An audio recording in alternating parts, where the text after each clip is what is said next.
Alo, merhaba Sema Hanım. Adım Umut. Numaranızı şirketinizin web sitesinden aldım. Şu an İtalya'da Erasmus yapıyorum. Temmuz ayında Türkiye'de olacağım. İtalyanca ve İngilizce biliyorum.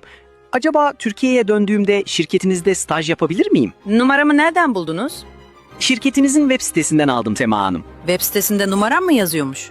Evet, şirketinizin web sitesinde ülkeler kısmı var. Ülkeler kısmından Türkiye'yi seçtiğimde sizin numaranız çıkıyor. Benim numaram ne alaka ya? Beni niye aradınız?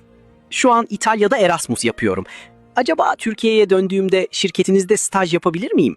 Umut'cum, hayatım, burada önemli olan senin İtalyanca bilmen değil. Benim anlamadığım kısım numaramı neden ulu orta yerlere koydukları. Ayrıca senin İtalya'da olmanla, İtalyanca bilmenle de zerre kadar ilgilenmiyorum. Bizim zaten İtalyanca'ya ihtiyacımız yok. Bir daha da bu numarayı arama.